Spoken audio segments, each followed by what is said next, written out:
es idealista? Porque no parte de la materia, no parte de la naturaleza. Para él, lo primario y principal, a partir de la cual se constituye todas las cosas, es la idea, el pensamiento, la autoconciencia, el espíritu. Oh, por eso es idealista. Entonces, para que entiendan bien, a veces yo les explico haciendo una analogía con los cristianos, por ejemplo. Los cristianos saben que Dios fue primero y después fue el mundo, la naturaleza. Dios creó de la nada, por voluntad propia, el mundo. ¿Sí o no? Primero es Dios y de ahí el mundo, ¿sí o no? Creó al mundo. Muy bien.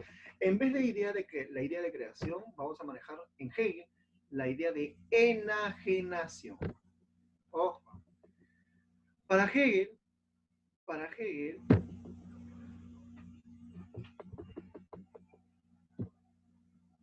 a ver, para Hegel,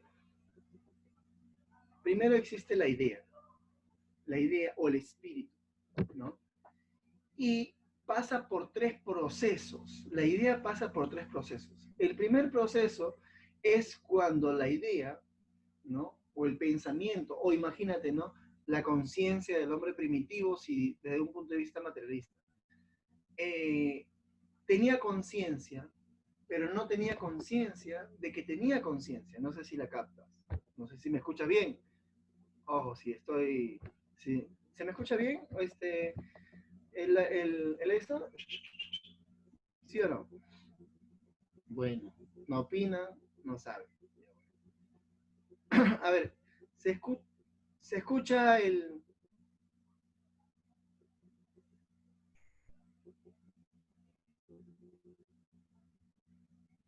¿Se escucha, chicos, el video? A usted se le escucha, pero yo no. El video no. A ver, ustedes que son más inteligentes que yo, ¿a qué se debe que no se escuche el video? A ver. Profesor, súbale el volumen del video. El video, a ver, ya. Ah, muy bien. Ahí ya. Mucha tecnología, pero mucha tecnología. Ahí y acá abajito voy a subir, ¿ya? Voy a subir. A ver, no, espérate. A ver. Ya, a ver, vamos a ver, ¿ya?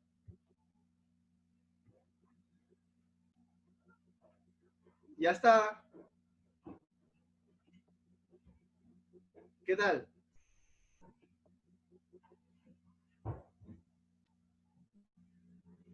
¿Se escucha? ¿Se escucha, chicos? A ver. Tiene que compartir sonido. No, P. ¿Y cómo comparto sonido? ¿Cómo comparto sonido? A ver, explíqueme, chicos, explíqueme. 20, le hago ingresar a San Marcos rápido. A ver. En los tres puntitos. ¿Cuáles son los tres puntitos? ¿Dónde están los tres puntitos? Profe, ¿cómo? ¿Ah? El existencialismo y el psicoanálisis en la historia de la filosofía. En este vídeo vamos a tratar de resumir su pensamiento. Os advierto que por mucho que tratemos de simplificarlo, el pensamiento de Hegel entraña una gran dificultad. Hegel nace en el siglo XVIII en Alemania. Decía de él que quería absorber todo el conocimiento del mundo. Desde que era pequeño, escribía diarios en los que registraba todo aquello que aprendía. Por su forma de vestir, viejo cuando estudiaba en Tubinga, se hizo amigo del poeta Hölderlin. Ambos pensaron en crear una nueva religión popular. Podemos afirmar que Hegel se sentía atraído por el misticismo. Trataba de elaborar un sistema filosófico que permita abarcar con el pensamiento toda la realidad. En 1803 anunció que presentaría toda la filosofía como un sistema. El idealismo de Hegel interpretó la totalidad de los hechos y de la historia, identificando lo real con lo racional. Dirá que todo lo real es racional y todo lo racional es real. El idealismo de Hegel concibe la historia como el escenario donde la realidad, a la que denomina espíritu o mente, progresa superando contradicciones y se libera a medida que se conoce a sí misma.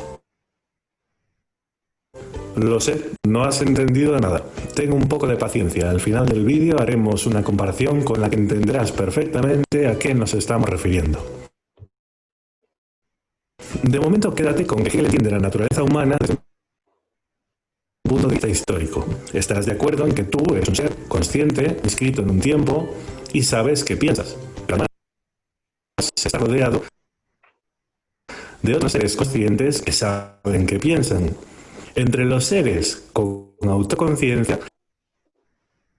se genera una batalla que Hegel representa con la analogía del amo y el esclavo.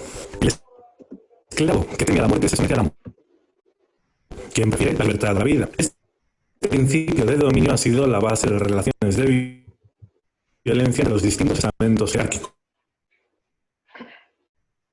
Paradójicamente, el esclavo se realiza y se fortalece con su trabajo, se educa y organiza, mientras que el amo queda confinado a la pasividad y se siente satisfecho porque aquel que lo reconoce como amo es un ser de categoría inferior. ¿Dirías que cuando en la escuela te obligan a hacer algo que no quieres participar de alguna relación amo-esclavo? Para Hegel somos seres inscritos en la historia y esta tiene una lógica interna llamada dialéctica en la que se distinguen tres momentos.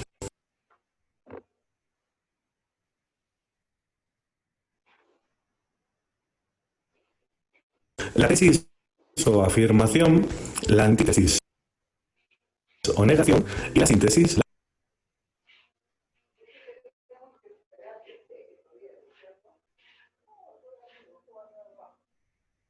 Por la realización de su libertad. ¿Sí? Entonces, ahí donde nosotros entendemos como, por ejemplo, los acontecimientos y hechos históricos de la Revolución Francesa, la Primera Guerra Mundial, la Segunda Guerra Mundial, ¿no? Para Hegel no es nada más que el despliegue del espíritu por la realización de su libertad. Habíamos dicho que el espíritu pasa por tres momentos. ¿Cuáles son esos tres momentos? El primero es cuando el espíritu tiene conciencia, pero no tiene conciencia de que tiene conciencia. Es como que nosotros en la historia, como nosotros la entendemos, hablásemos de el hombre primitivo, ¿no? O el hombre de Cromañón. Tiene conciencia, sí, pero no tiene conciencia de que tiene conciencia. Ahora, en ese proceso de desenvolvimiento de este hombre primitivo, lo que para Hegel sería el espíritu, ¿no? De este hombre primitivo que funda ciudades, crea la agricultura, digamos la ganadería, ¿no? Funda ciudades, entra en guerra. Entonces, para Hegel, ese proceso es un proceso de objetivación. El espíritu se va objetivando, chicos, ¿ya? Se va objetivando. Entonces,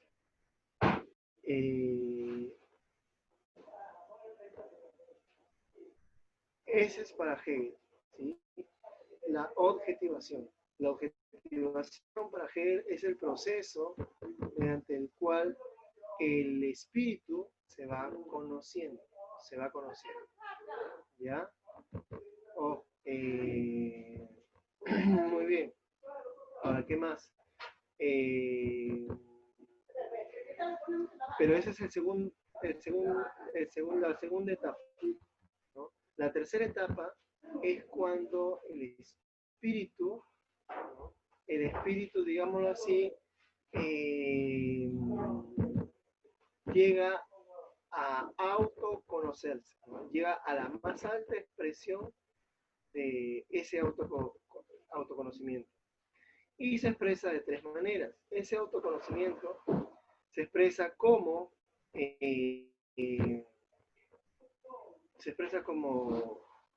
arte, ¿no? ¿Qué más? Se expresa como religión, ¿no?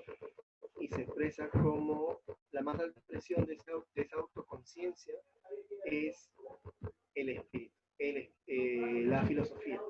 La filosofía. Y de todos, la filosofía hegeliana. ¿Sí? Hegeliana. Bueno, no encuentro, estaba queriendo encontrar. Ya.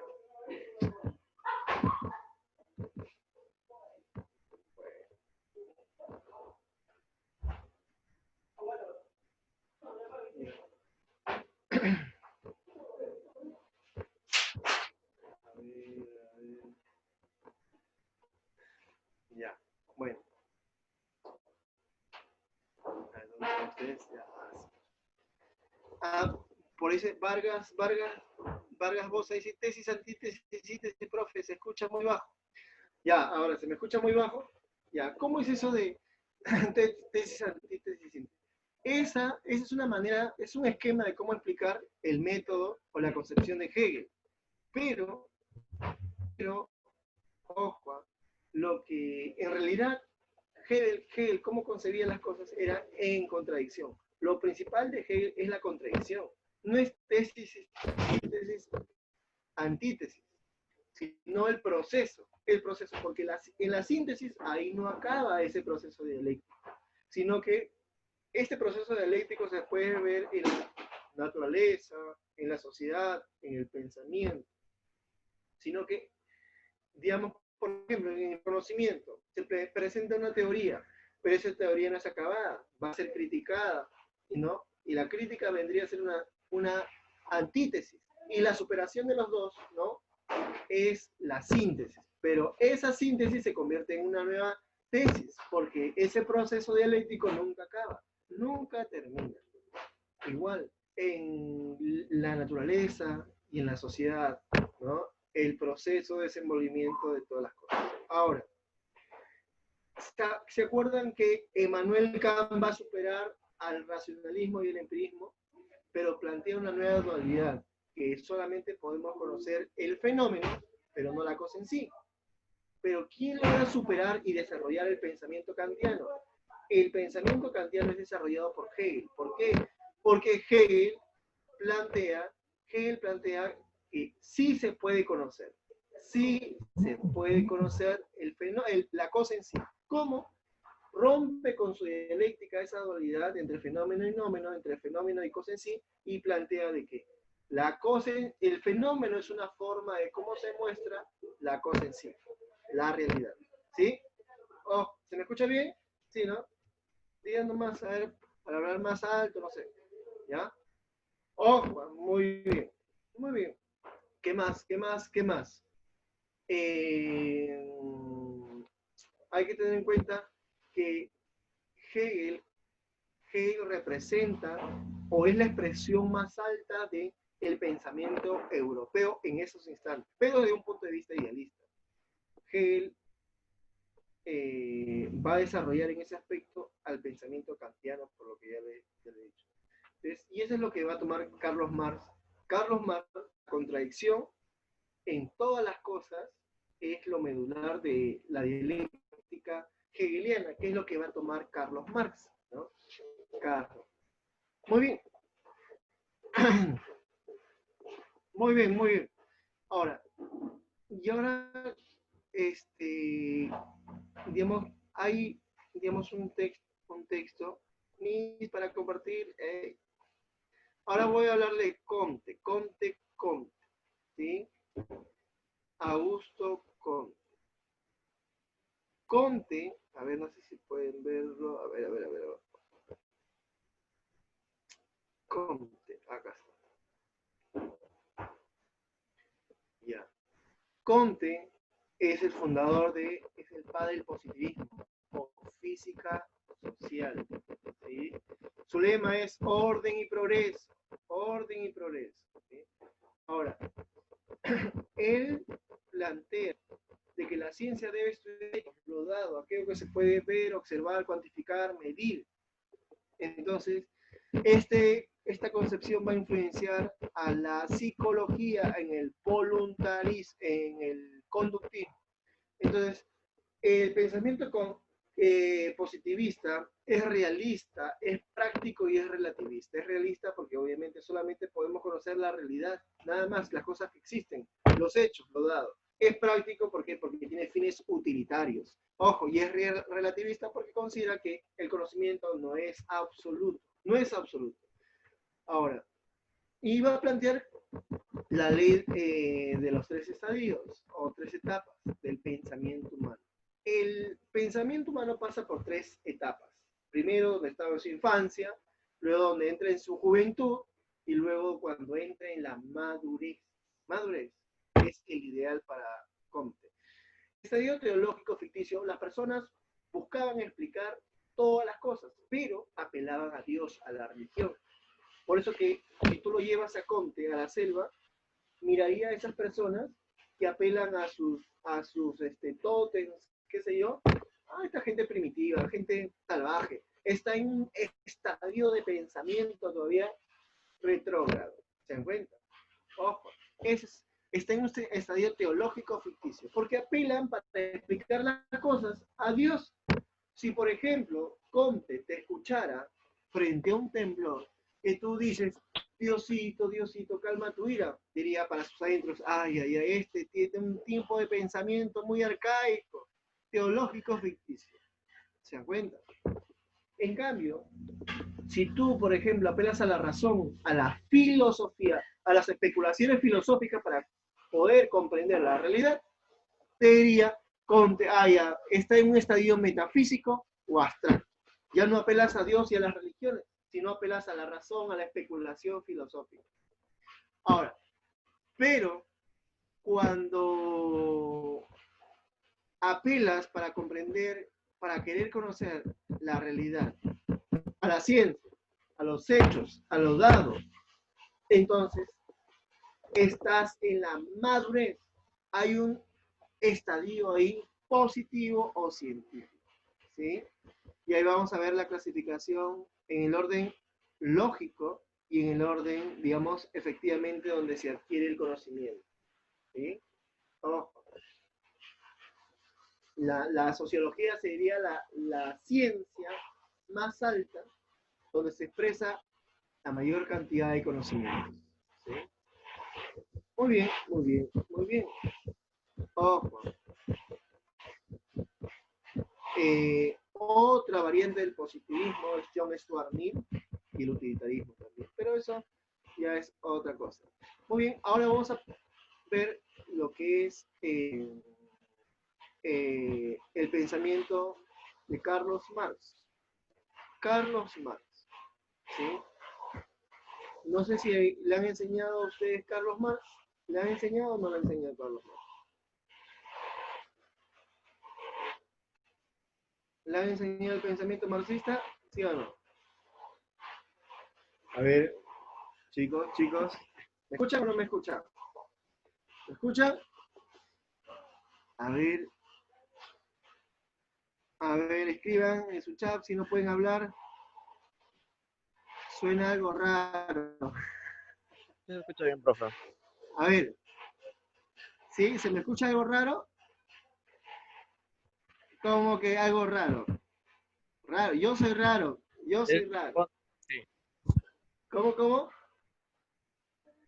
Raro, yo soy raro. Ya, a ver, silencio. Vamos a proseguir entonces. A ver. Como siempre, Sebastián, nano, confundido. Defínete, de una vez, defínete.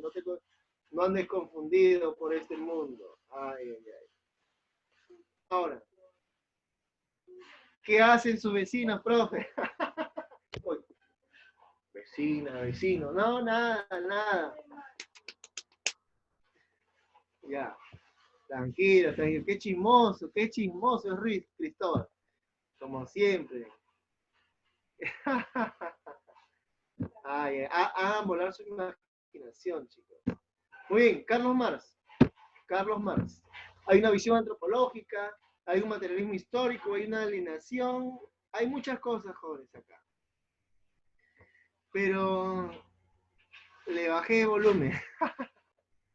Ya, a ver, ¿cómo entender el pensamiento marxista? A ver, no sé si a ustedes les he explicado, pero, a ver, respondan ya sea en el chat, y mejor si tienen audio, respondan con su audio. A ver, chicos, lo siguiente, miren, a ver, el pensamiento marxista es la ideología del proletariado, de la última clase de la historia, que para que se emancipe tiene que emancipar a toda la sociedad, ¿sí? Ojo, ahora, ¿y por qué? ¿No es algo mesiánico, profesor? No es algo mesiánico. ¿Por qué? Vayamos a la contradicción principal del sistema capitalista. o del modo de producción capitalista.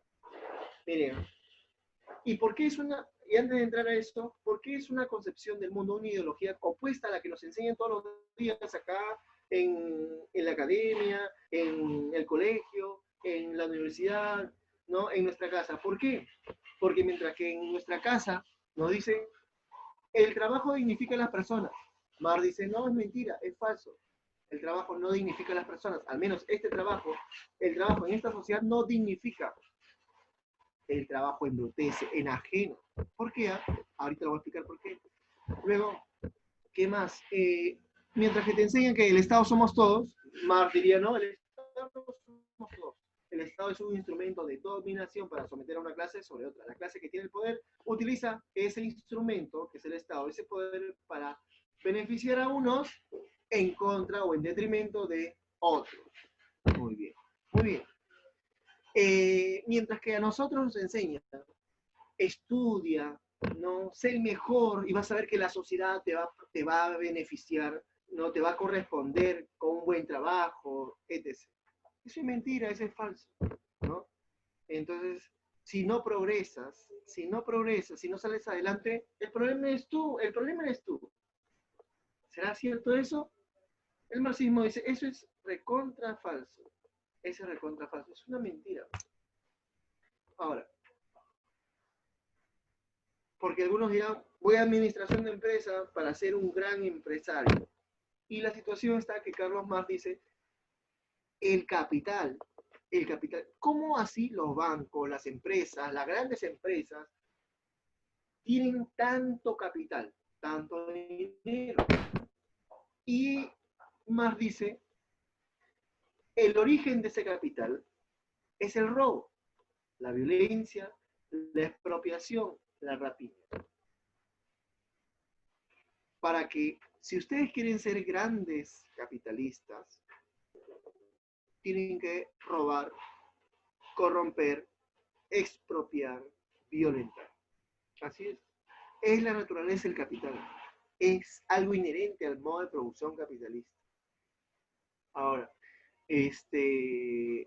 ¿por qué así surgió el modo de producción capitalista? Vayamos a la historia, ¿se acuerdan? En el siglo XV, por ejemplo, uno de los factores para el surgimiento del sistema capitalista es la extracción de minerales de sus colonias, por ejemplo, acá en Potosí, en Bolivia, en Perú, en México. Pregunto, ¿pagaron canon minero? ¿Hubo un impuestos a la sobreganancia? ¿No? ¿Le pagaban, digamos, seguro, un sueldo a aquellos mineros que estaban ahí sacando el oro y la plata? No. Todo ese oro y esa plata que contribuyó a que surja el capitalismo, en parte en Europa, fue producto del robo, la violencia, la expropiación. Las tierras. En Europa se expropiaron muchas tierras. Entonces, por eso que en el Capital dice, la violencia es la comadrona de toda sociedad vieja que engendra en su interior una nueva. ¿Por qué el trabajo enajena a las personas? A ver, según Carlos Marx, dice porque, por ejemplo, yo voy a una tienda y voy a comprar, digamos, una mercancía. No sé, compro un chupetín, compro un caramelo, compro un lapicero, compro un celular, una lacto, ¿no? Ahí hay un intercambio comercial. Ya. ¿Y qué pasa cuando este lapicero ya no sirve? A ver, ¿qué pasa? Te pregunto, ¿qué pasa cuando compras este lapicero y este lapicero ya no sirve? ¿Qué pasa? Lo botas, lo desechas.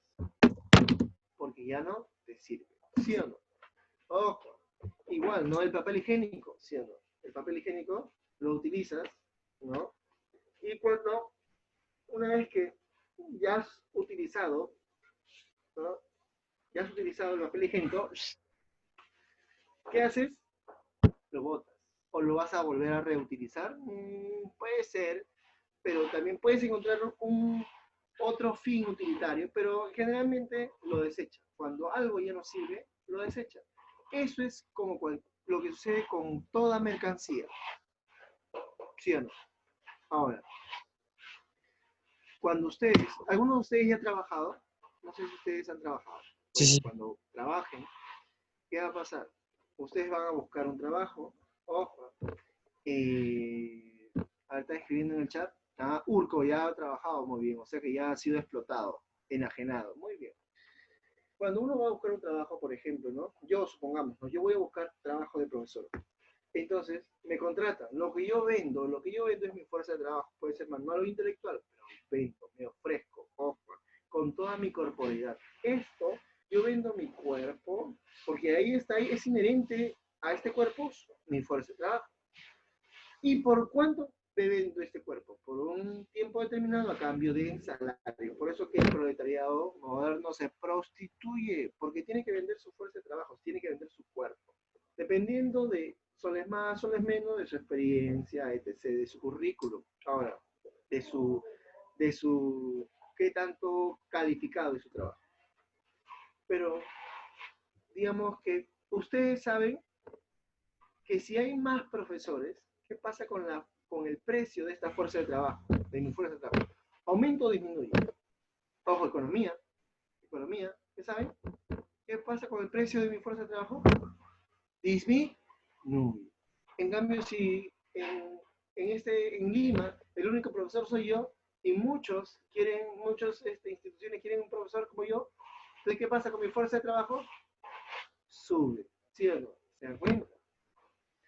Ahora, entonces, el precio de la fuerza de trabajo se determina como cualquier otra mercancía. Como cualquier otra mercancía, como la de este lapicero, como la de celular, como la de la laptop. Entonces, en este modo de vida, ¿qué pasa con el trabajo? Con la fuerza, con el trabajo. ¿Qué pasa con la persona? Enajena al ser humano, ¿por qué? Te conviertes en una cosa. Y así como botas a este lapicero cuando ya no cumple con sus funciones, ¿qué pasa cuando qué pasa cuando me contratan a mí para profesor y yo no cumplo con mis funciones? Me botan, me despiden, chao, adiós, goodbye. ¿Se dan cuenta? ¿Tú crees que este lapicero tiene sentimientos, amor, deseo, objetivos? No. De la misma manera que el trabajador en este modo de vida solamente sirve, o sea, solamente vale, o lo que vale el hombre en esta sociedad es qué tanto puede ser útil. Si no es útil, si no genera ningún provecho, ningún interés, no vale nada. Así es. Y en ese sentido, como el trabajo enajena al ser humano, enajenan todas las relaciones sociales. ¿Cómo crees que va a ver a la naturaleza este hombre enajenado? Solamente lo va a ver con el sentido de sacarle algún beneficio. Por eso que los gobiernos, por ejemplo, dan concesiones a las empresas mineras, a las grandes transnacionales, ¿no? Petroleras, para que puedan hacer sus exploraciones en la selva, sin tener en consideración a las personas que viven ahí y el medio ambiente, porque solamente ven la naturaleza de una manera útil, pragmática, beneficiosa, provechosa, si solamente les puede generar algún interés, nada más. ¿Se dan cuenta? Ojo. Entonces, no solamente el trabajo en esta sociedad enajena a aquel que es explotado y oprimido, sino también al que explota y oprime, porque esas relaciones no son humanas. No son humanas. Y si tú te das cuenta que en este modo de vida han habido revoluciones industriales, primera revolución industrial, segunda, tercera, y esta cuarta revolución industrial que estamos atravesando, con la nanotecnología, la robótica, ¿no? ¿Qué va a pasar? Lo mismo que ha pasado con las personas en todo el proceso de revolución industrial. Una máquina reemplaza el trabajo de miles. ¿Y qué pasa cuando... ¿Y por qué, antes de eso, por qué creen que hay revoluciones industriales? Porque es inherente al sistema capitalista. Imagínense que todos ustedes son grandes empresarios, ¿no? Y tienen el mismo rubro. Ustedes quieren, por la anarquía de la producción, quieren ganarle a su competencia. O hay veces que uno es más fuerte y se come al más pequeño. Ojo, la ley de Darwin, ¿no? Se come al más pequeño, lo absorbe. Quedan de repente algunas. ¿Y para que mínimamente por sentido común, cuando una persona va a consumir lo que tú produces, pero el otro también tiene el mismo producto. Y el consumidor se va a ir a aquello que está más barato y que es de mejor calidad. Pero tú, para que abarates los costos de tu producción, tienes necesariamente que invertir en tecnología. Eso es algo independientemente de tu voluntad. Si no quieres como empresa digamos, estar destruido, tienes que invertir en tecnología. Y entonces, lo mismo hace tu competencia, entonces están en una competencia para abaratar costos y elevar la calidad. Competencia. Entonces necesitan materia prima, ¿no? Y cuando crecen a un nivel tal que chocan. Ese choque de las grandes empresas monopólicas, imperialistas, se expresa como guerra. La Primera Guerra Mundial, la Segunda Guerra Mundial y esta posible Tercera Guerra Mundial entre Estados Unidos y China. Que hablamos así de manera general entre países, pero en realidad en el fondo no es entre esos países, sino que son entre esas grandes empresas monopólicas industriales que quieren abarcarlo todo. Quieren tener el dominio, la hegemonía, el poder de todo. Y para eso utilizan a los gobiernos. Ahora, esa es la naturaleza de este modo de vida. La violencia, el robo, la rapiña, así es, la corrupción. Y si tú quieres cambiar esto, no vas a poderlo cambiando de personas, ¿no? Cambiando un presidente por otro, un ministro por otra. La única manera, dice Carlos Marx, es cambiando esas relaciones de producción. Así es. Porque la contradicción principal de este sistema capitalista es que la producción es social. Para elaborar este lapicero, ¿tú crees que ha sido elaborado en un solo taller? Como en el siglo XV. En el siglo XV había los artesanos, ¿no? Donde un artesano lo hacía todo. Ahora no. Para elaborar este simple lapicero, se ha hecho necesario, ¿no? Esta materia prima que es de plástico. Y esto es hecho de petróleo. Un petróleo que de repente es... Temblor. Temblor. ¡Oh, pibe! Ay, qué miedo. Ya, sigamos. Eso calamina. Ya, entonces, para que sea producido este lapicero, se necesita este plástico que es materia prima, ¿sí? Materia prima.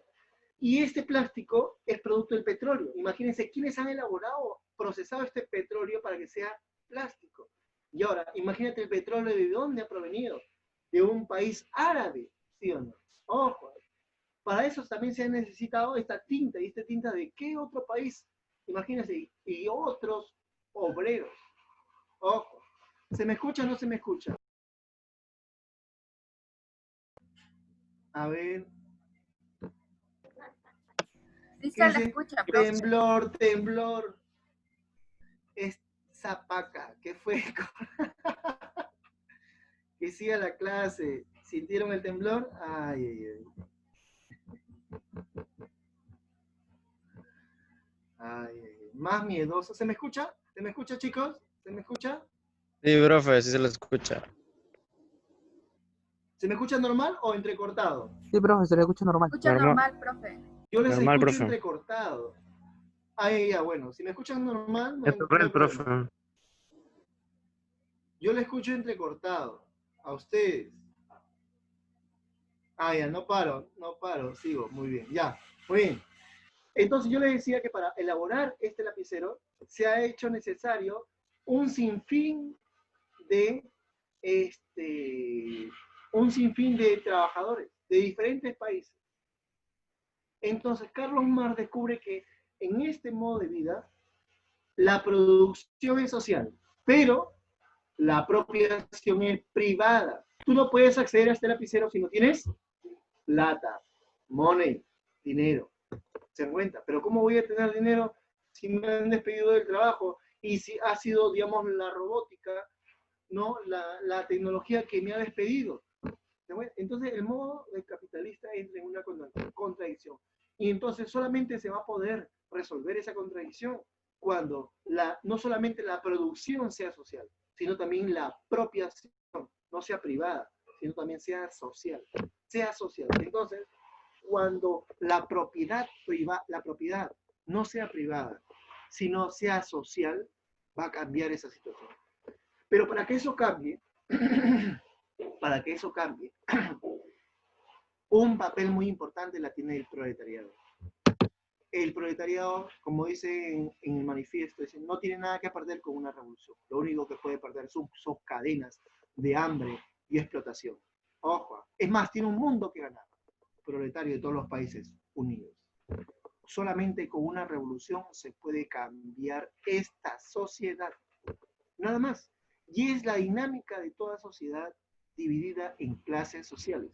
Así es. Ojo. Algunos dirán, no, pero la violencia trae más violencia. Mira nomás qué violencia vivir. Donde en un país donde no te mueres por COVID, sino te mueres porque la política sanitaria es genocida. Así es, donde uno por fiebre o por una tos, hasta que se muere. Y esta crisis no ha venido con la pandemia. Ya es antes de la pandemia. Entonces, eso es lo que pasa. Entonces, por eso que no se enseña, y hay muchas más cosas, ¿no? Pero por el tiempo no se puede enseñar. Hay muchas más cosas que hablan sobre el marxismo. Que el motor de la historia es la lucha de clases, ¿no? ¿Y quién es el fundador? Aquí, ¿cómo se introduce el marxismo acá en el Perú? A ver, ¿quién introduce el marxismo en el Perú? A ver, ¿se acuerdan o no?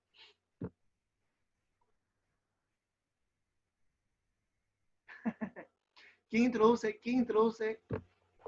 El que introduce el marxismo en el Perú va a ser él. El que va a escribir.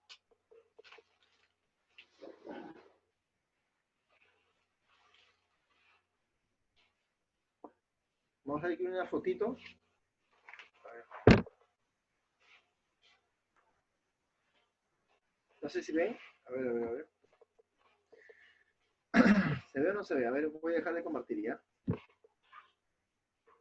¿Se ve o no se ve?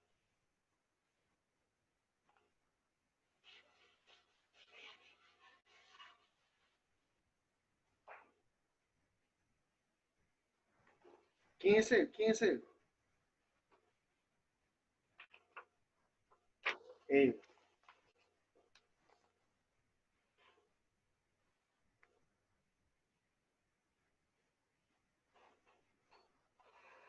No enfoca. ¿Ah? ¿Nada? Mariati.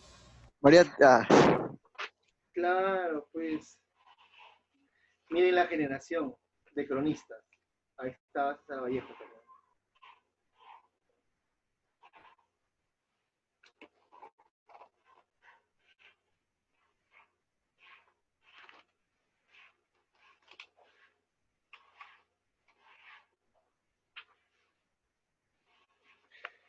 Ahí va a estar con una gran feminista al costado. Está su esposa Ana Chiape y la que está con gorra. ¿Saben quién es la que está con gorra? No sé si ven. ¿Se ve o no se ve?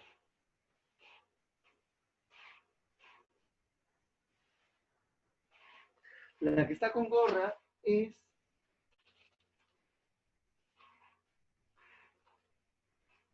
Bueno, no lo tengo, pero va a morir recién en el año, va a sobrevivir casi como, va a vivir 90 años, más de 90 años.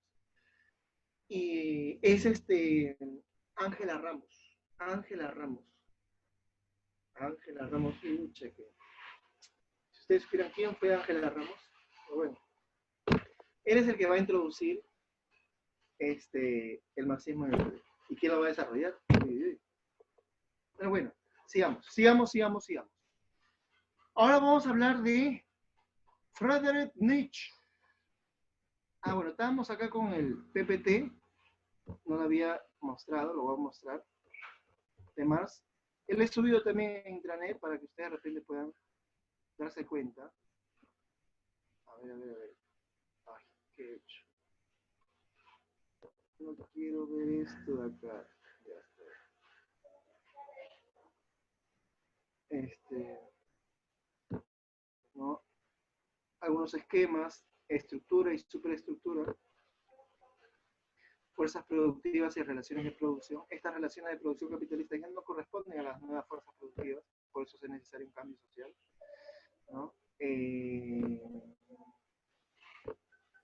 Queremos cambiar esta forma de vida, cambiemos las estructuras. No es, ojo, todas las ideas dominantes en una sociedad corresponden a los intereses de las clases dominantes. Ojo. ¿Qué más? Luego dice que, ¿qué más? Por ejemplo, no es la conciencia lo que determina nuestro ser, sino es nuestro ser social lo que determina nuestra conciencia social. Muy bien, muy bien, muy bien. Sin más que decir, entonces vamos ahora a lo que es pensamiento de Friedrich Nietzsche. ¿Pueden ver ahí Nietzsche? ¿Lo ven a Nietzsche o no lo ven a Nietzsche? ¿Lo ven o no lo ven? Ya. Algunas de sus ideas, voluntad de poder, su vida, los tres hombres de la sospecha, Freud, Marx y Nietzsche, según Paul Ricard. Acuérdense. Nietzsche se va a influenciar mucho de Comte y sobre todo de Darwin, Charles Darwin. Se va a enamorar de muchas, entre ellas su discípula. Su discípula es Lowe Salomé, pero ella es su hermana, Elizabeth, que va a tergiversar sus obras. ¿Qué más? Ahí está Nietzsche, de joven está Nietzsche.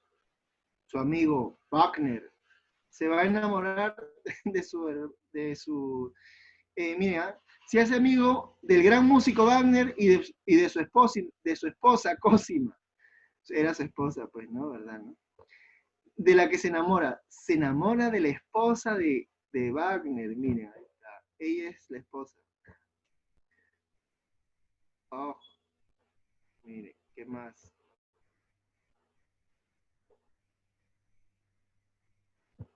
De ahí se enamora de su discípula, Lowe von Salomé. Y esta es una foto real, ¿eh?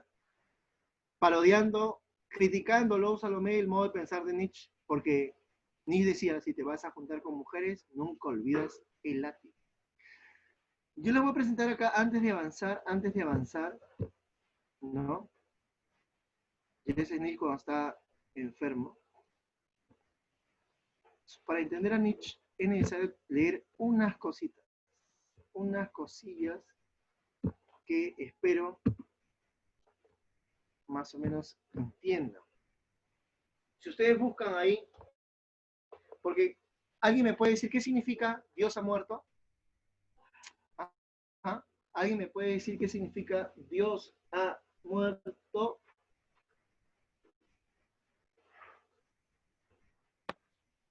Que lo que importa es esta vida, o sea... el más acá, por decirlo así. ¿El más allá? ¿Qué importa el más allá?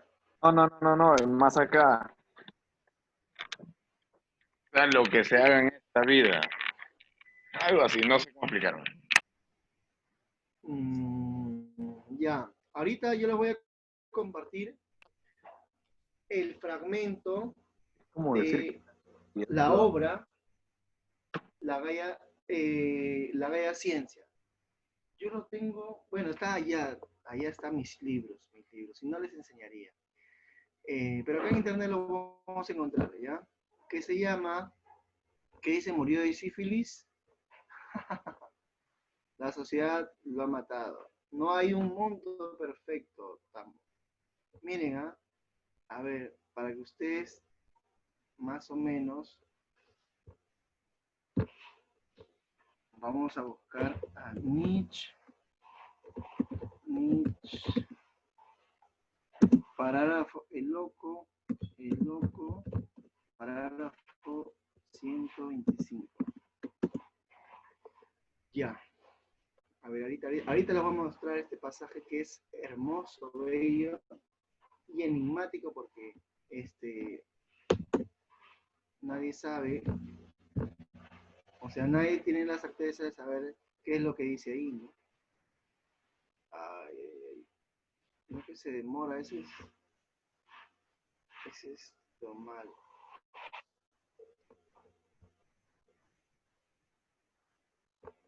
Ah.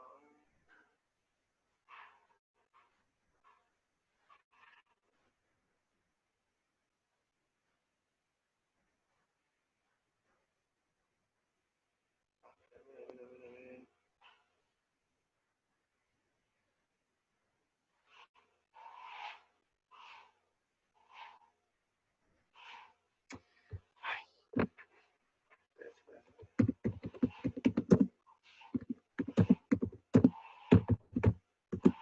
Su farol al suelo, de tal modo que se rompió en pedazos y se apagó. Vengo demasiado pronto, dijo entonces. Todavía no ha llegado mi tiempo. Este enorme suceso todavía está en camino y no ha llegado hasta los oídos de los hombres. El rayo y el trueno necesitan tiempo. La luz de los astros necesitan tiempo. Los actos necesitan tiempo, incluso después de realizados, a fin de ser vistos y oídos. Este acto todavía está más lejos de ellos que la estrella más lejana, y sin embargo son ellos los que lo han cometido. Todavía se cuenta que el loco entró aquel mismo día en varias iglesias y entonó en ellas su requiem aeternam Deo. Una vez conducido y es al exterior e interpelado, contestó siempre esta única frase: pues, ¿qué son ahora ya estas iglesias más que las tumbas y los panteones de Dios? ¿Qué tal, chicos? ¿Qué quiere decir? ¿Han entendido? ¿Han escuchado? O como decía Nietzsche, para aquellos que no lo querían escuchar, no soy boca para estos oídos. A ver, hablen pues. ¿Qué quiere decir? ¿Saben por qué no se entiende de manera literal? Porque él escribía como de manera aforística. Y el aforismo, una de las cosas que se tiene que hacer es saber interpretar. Interpretar. La muerte de Dios significa que todo el pensamiento occidental que surge de Descartes está muriendo. Está decayendo, pero no muere todavía. No muere. Ejemplo de que no muere. Miren, a ver, Vargas Llosa, ¿estás ahí? Vargas Llosa. A ver, quiero escucharte, Vargas Llosa. Vargas.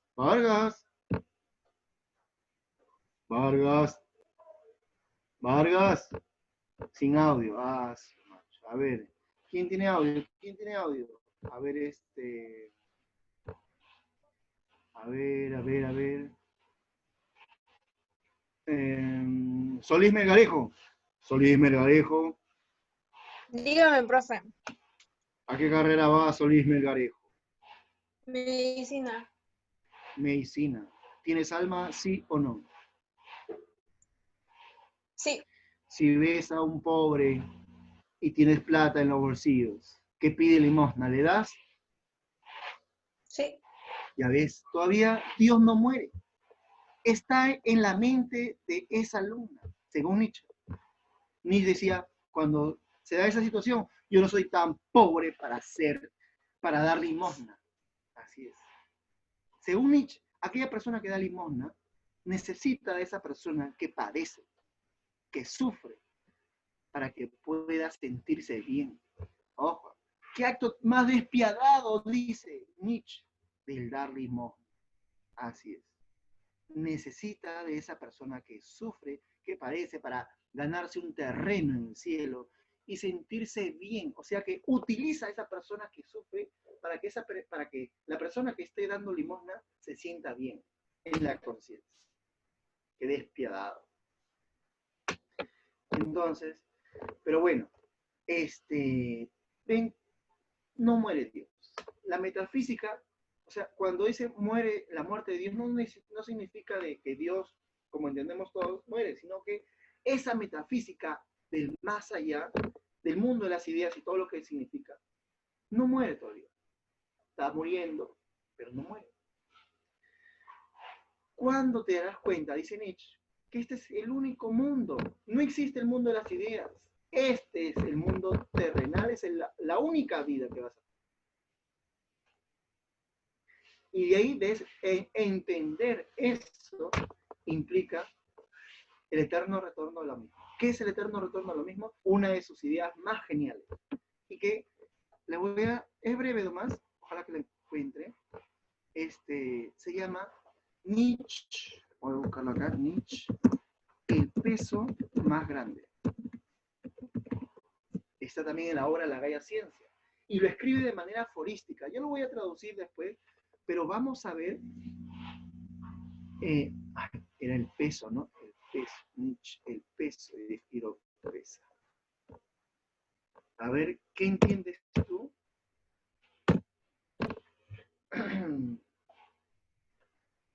Con esta frase. A ver, vamos a ver. Ojalá.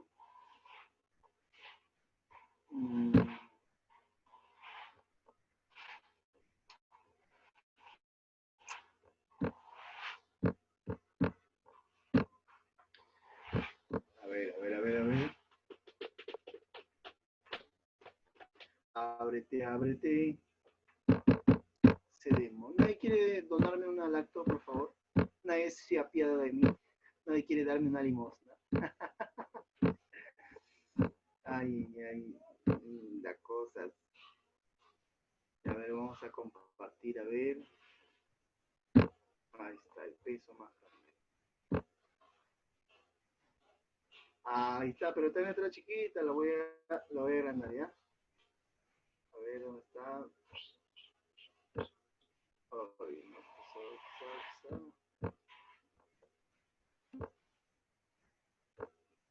a ver.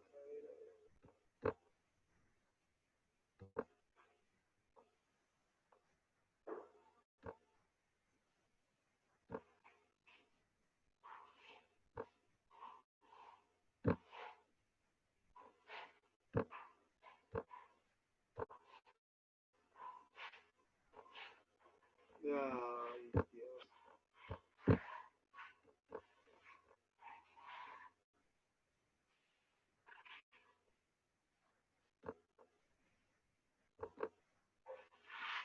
No sé si lo pueden ver.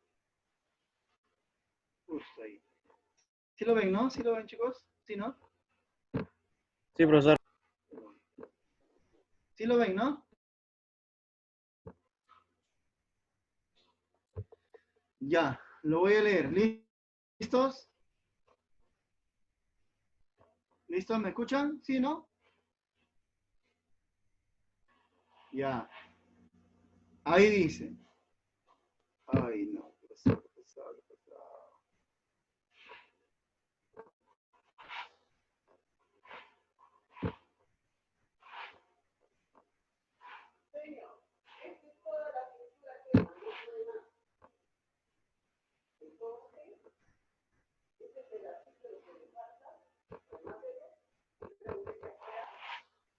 Un poco aburrido, pero capta esto. Ojo. ¿Qué ocurriría si un día o una noche un demonio se deslizara furtivamente en la más solitaria de tus soledades y te dijese, esta vida, como tú ahora la vives y la has vivido, deberás vivirla aún otra vez e innumerables veces, y no habrá en ella nunca nada nuevo, sino que cada calor y cada placer y cada pensamiento y cada suspiro y cada cosa indeciblemente pequeña y grande de tu vida deberá retornar a ti y a todas en la misma secuencia y sucesión. Y así también estará esta araña y esta luz de luna entre las ramas, y así también este instante y yo mismo. La eterna clésira de la existencia se invierte siempre de nuevo, y tú con ella, granito de polvo. ¿No te arrojarías al suelo, rechinando los dientes y maldiciendo al demonio que te ha hablado de esta forma? O quizás has vivido una vez un instante infinito en que tu respuesta habría sido la siguiente. Tú eres un Dios y jamás oí nada más divino. Si ese pensamiento se apoderase de ti, te haría experimentar, tal como eres ahora, una transformación y tal vez te trituraría. La pregunta sobre cualquier cosa. ¿Quieres esto otra vez e innumerables veces más? Pesaría sobre tu obrar como el peso más grande. O también, ¿cuánto deberás o deberías amarte a ti mismo y a la vida para no desear ya otra cosa que esta última, eterna sanción? Este sello. ¿Captaron o no la captaron? A ver, voy a preguntar. A ver, ¿dónde está? A ver.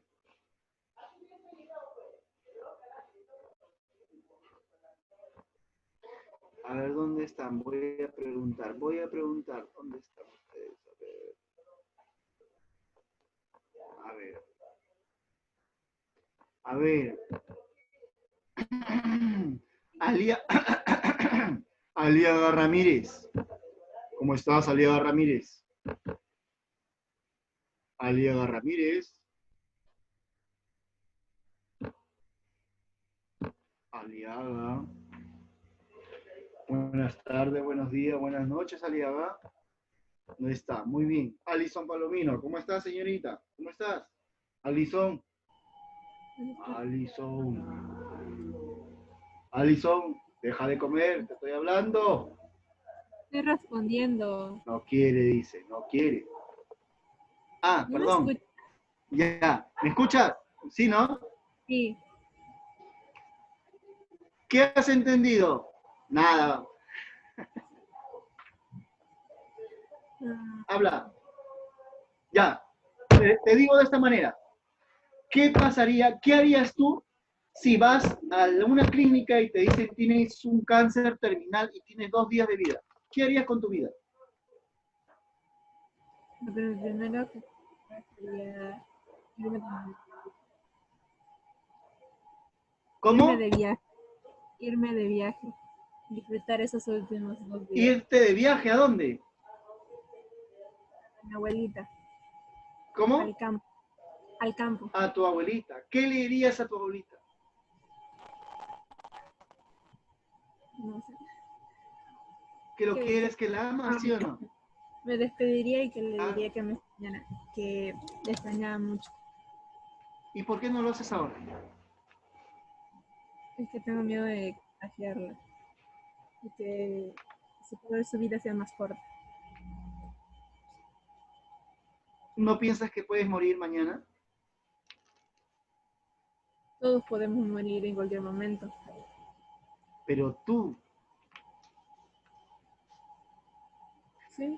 la cuestión está en que para Nietzsche dice, ¿por qué esperar que sean nuestros últimos días? ¿Por qué eso es decadente? Ahorita, ahora. Porque lo que no haces hoy, no lo vas a hacer nunca, jamás. La vida son como los ríos que van a dar a la mar, que es el morir. Y no puedes retroceder, no puedes voltear a ver qué hay detrás. No puedes. Ojo. ¿Se encuentran? No podemos. Cada minuto que pasa es irrepetible. Es irrepetible. Ojo. Público, escriban público, por favor, ¿ya? Entonces, si se dan cuenta, es más, justamente me ha hecho acordar, ya que estaba viendo ese libro. ¿Ven eso ahí o no? ¿Ven o no ven? A ver. Ya. Muy bien. Miren, ¿eh? Si ustedes agarran los 7 ensayos,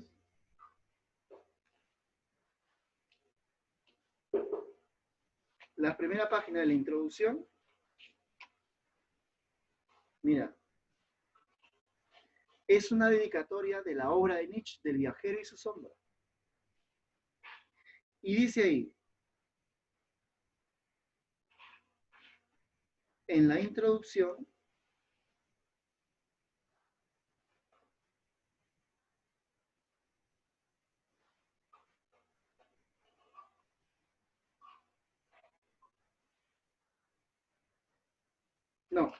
en la introducción de la escena contemporánea.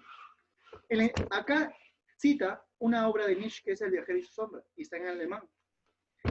Y en la otra obra, y en esta obra, estas son las dos únicas obras que Mariátegui publica en vida. Y en la primera obra, que dice en la introducción,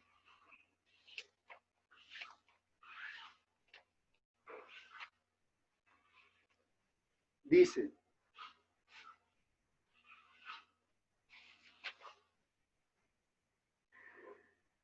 ¿dónde está?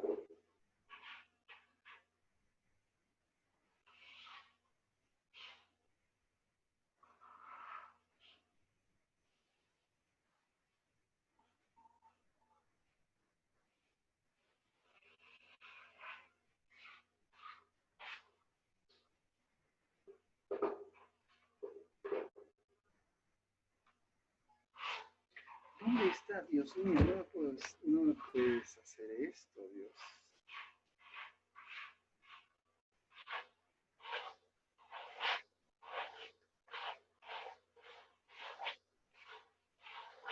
Ah, ya, está acá, perdón. En advertencia de los 7 ensayos. Si que no se abría, acá está. La introducción, un epígrafe de Nietzsche. Y acá está, dice, mi pensamiento y mi vida constituyen una sola cosa, un único proceso. Y si algún mérito espero y reclamo que se me sea reconocido, es el también conforme a un principio de Nietzsche, meter toda mi sangre en mis ideas. Meter toda mi sangre en mis ideas. Imagínate. Jóvenes, jóvenes, jóvenes. Ustedes han escuchado la frase latina carpe diem, ¿sí o no? Ojo. ¿No han escuchado la frase latina carpe diem? Sí, sí, sí. Aprovecha el día, vive el momento, porque mañana vas a hacer carne para los gusanos. Ojo. Cuando muere Nietzsche, ojo, lo encuentran loco, y Nietzsche se va a enamorar de un poema que hizo Lou Salomé. Y Lou Salomé había dedicado muchos escritos a Nietzsche, su maestro. Y Nietzsche dice, este poema tiene que ser cantado en honor mío, de acá a 100 años cuando sepa quién he sido yo. Ojo. ¿Sí? Ahora, y ese poema, ¿qué dice ese poema? Ese poema dice lo siguiente. Mira, ¿por qué Nietzsche lo considera dice que solamente aquel que lo ha entendido aquel que ha entendido mi manera de pensar ha entendido este poema? Ese poema dice así, miren, escuchen, nunca más en su vida van a escuchar un poema así. Ese poema dice lo siguiente. Un amigo ama a su amigo como yo te amo a ti. Vida. Lo mismo si me has hecho gritar de gozo que llorar. Lo mismo si me has dado sufrimiento que placer. Yo te amo con toda tu felicidad y tu aflicción. Y si me es necesario que me aniquiles, me arrancaré de tus brazos con dolor. Deja que tu llama encienda mi espíritu y que en el ardor de la lucha encuentre yo la solución al enigma de tu ser. Pensar y vivir durante milenios arroja plenamente tu contenido. Y si ya no te queda ninguna felicidad, quedarme bien, aún te queda tu sufrimiento. Oh. ¿La han captado? ¿A quién hacía referencia Nietzsche cuando hablaba así? ¿A un amigo? ¿A su amada? ¿A quién hacía referencia Nietzsche? Nietzsche hacía referencia a la vida. A la vida. Detestaba a los cristianos. Yo sé que muchos de acá son cristianos, testigos de Jehová, evangelistas, miembros del movimiento misionero mundial, Para de Sufrir, etc. Pero Nietzsche los criticaba. ¿Por qué? Porque Nietzsche decía, cuídense de esos chandalas, porque esos chandalas cristianos enseñan una moral que va en contra de la naturaleza. Ojo, enseñan a despreciar la naturaleza humana, sus instintos, enseñan a despreciar el cuerpo, que es lo único que tenemos. Entonces, tanto desprecian la vida los cristianos, tanto la desprecian que se crean un más allá, donde no haya dolor, sufrimiento.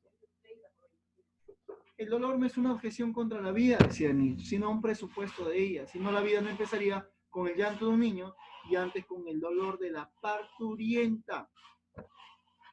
Así es. ¿Por qué desprecian los cristianos la vida? Esta es la única vida. Después de esta vida ya no hay otra. La única vida que va a venir es la vida de los gusanos y el pasto que va a crecer en tu lecho. Así que aprovecha. Así es. Reivindica tu vida. Haz que tu vida sea de todas el mejor. Muy bien, muy bien, muy bien. Hasta aquí. ¿Alguna pregunta, interrogante, cuestionamiento, aporía que tengan? A ver.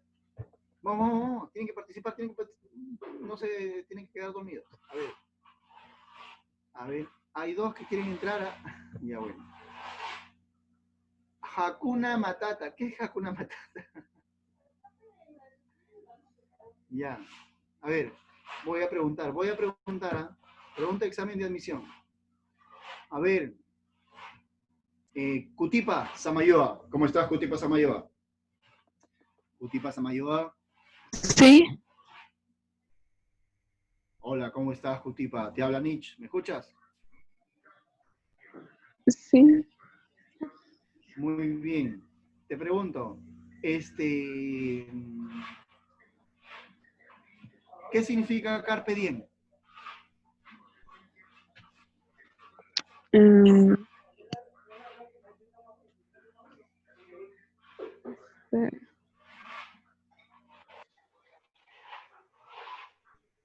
no, no sé. ¿Cómo? No, no, no. Ya, mira, Ah, yo te voy a Ya. explicar, ¿ya? Yo te voy a explicar y de ahí me dices si la has captado o no, ¿ya? ¿Listo? Ok. Mira, dice así, ¿ah? Coge, coge, coge las rosas mientras podáis. Veloz el tiempo vuela, la misma flor que hoy admiráis, mañana estará. La gloriosa lámpara celeste, el sol cuanto más alto ascienda, antes llegará a su camino y más cerca estará del ocaso. Los primeros años son los mejores, cuando la juventud y la sangre están bien calientes, pero consumidas la peor. Y peores tiempos siempre se suceden a los anteriores. Así que no seáis tímidas y no seáis tímidos. Y mientras podáis, enamorados, pues una vez que hayáis pasado la flor de tu vida, puede ser que esperáis para siempre. Ahora sí, dime, ¿qué has entendido? Aprovechar el momento. ¿Y tú aprovechas el momento o no? No creo. ¿Por qué no? Mm, ¿Tú crees en Dios? por ahí más o menos. Y si crees en Dios, y si Dios te ha dado esta vida, ¿para qué crees que te la ha dado si no es para que lo utilices? Si no lo vas a utilizar, ¿no crees que deberías dejar ese don de la vida a otra? Sí puede ser, ¿no? ¿Por qué desperdicias tu vida? ¿Mm? Porque no se puede salir.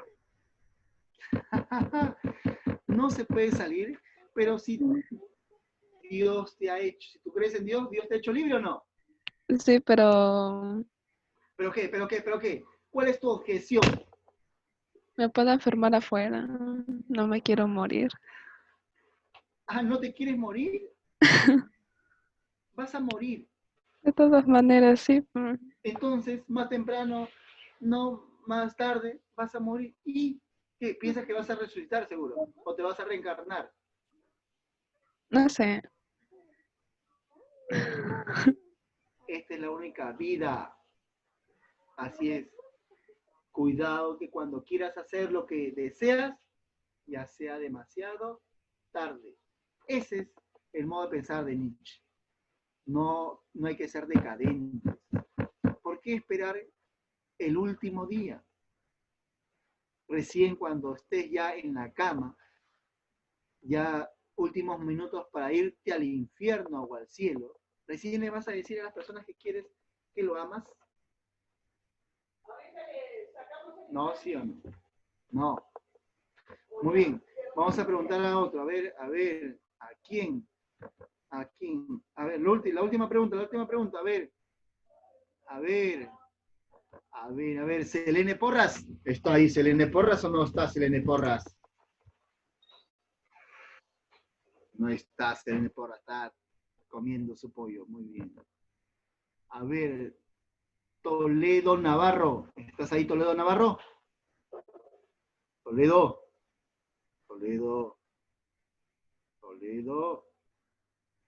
No está Toledo. Muy bien. A ver. Solís Melgarejo. Alison Janet. Solís Melgarejo.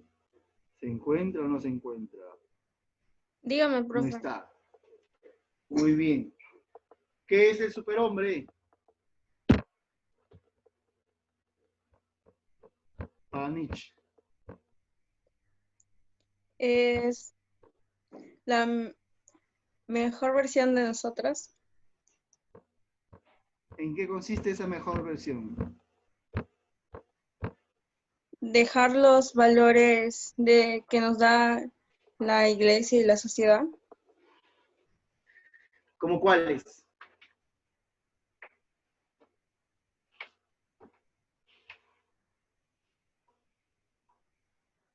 ¿Cómo cuáles?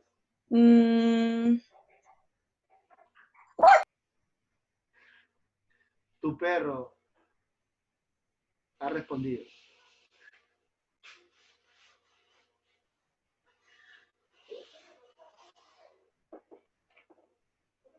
¿Ah? Bueno. Muy bien, chicos. Muy bien. Le he subido a intranet las claves de las preguntas, ¿sí? Para que ustedes puedan corroborar, contrastar si les salió bien, si les salió mal. Resuelvan primero y de ahí pueden contrastar con las preguntas. Ya, ahí está las claves. ¿Ya? Muy bien, chicos, nos vemos. Chao, chao, Miss. Nos vemos.